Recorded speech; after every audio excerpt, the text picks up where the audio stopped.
नेपाल में जारी हिंसक प्रदर्शनों के बीच सेना ने आधिकारिक बयान जारी कर सख्त रुख अपनाया है। सेना ने कहा कि कुछ समूह मौजूदा हालात का गलत फायदा उठाकर लूटपाट, आगजनी और संपत्तियों को नुकसान पहुंचा रहे हैं।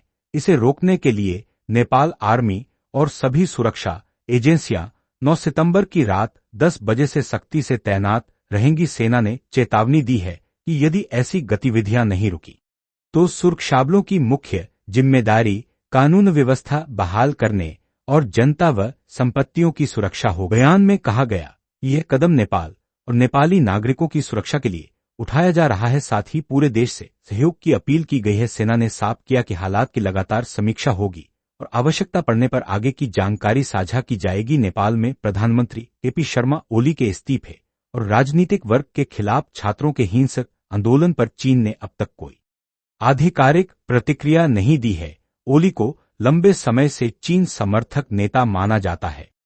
मंगलवार को उन्होंने भारी सरकार विरोधी प्रदर्शनों के बीच पद छोड़ दिया।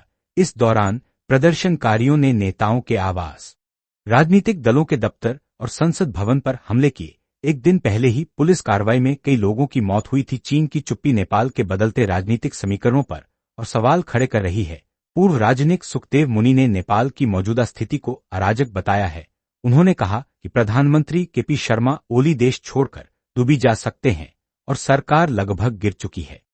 संसद, राष्ट्रपति का पैतृक घर और प्रधानमंत्री आवास तक जलाए जाने पर उन्होंने चिंता जताई। मुनि ने कहा कि अंतरिम प्रबंधन में मेयर बालन शाह को शामिल करने की चर्चा है, जिनकी ईमानदार और स्वतंत्र छवि जनता के बीच मजबूत है, लेकिन उनके सामने बड़ी चुनौतियां होंगी।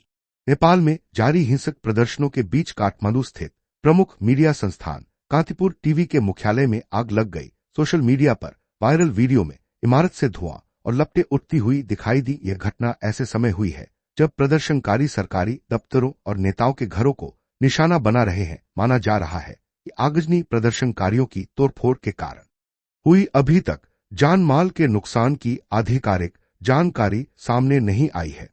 नेपाल के पूर्व प्रधानमंत्री झलनाथ खनाल की पत्नी राज्यलक्ष्मी चित्रकार की मौत हो गई है।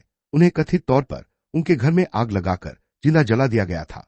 ये घटना डलू स्थित उनके आवास पर हुई। काठमांडू में मंगलवार को एक बार फिर विरोध प्रदर्शन हिंसक हो गया और प्रदर्शनकारियों ने संसद भवन में आग लगा दी। कथित भ्रष्टाचार को लेकर सरकार के खिलाफ प्रदर्शनों के बीच नेपाली प्रधानमंत्री ने आज दोपहर इस्तीफा दे दिया था, जिसे राष्ट्रपति ने स्वीकार कर लिया है। काठमांडू में एक प्रदर्शनकारी ने कहा, जनरेशन जी के प्रदर्शनकारियों ने संसद भवन में आग लगा दी है।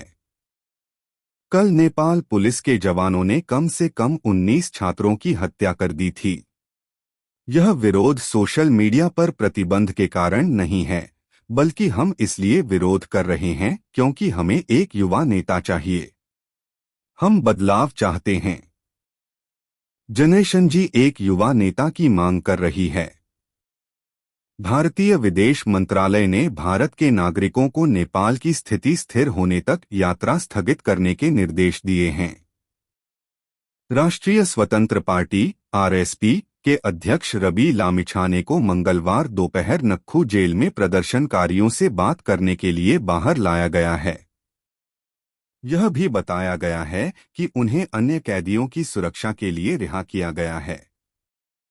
सहकारी बचत घोटाले के आरोप में लामिछाने जेल में बंद थे।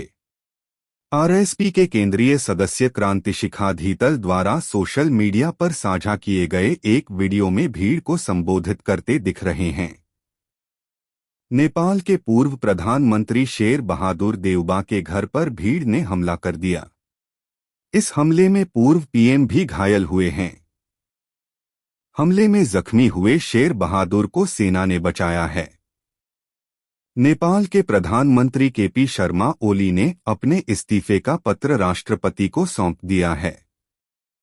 बता दें कि जनरेशन जेड के उग्र प्रदर्शन के बीच पीएम ओली ने इस्तीफा दिया है।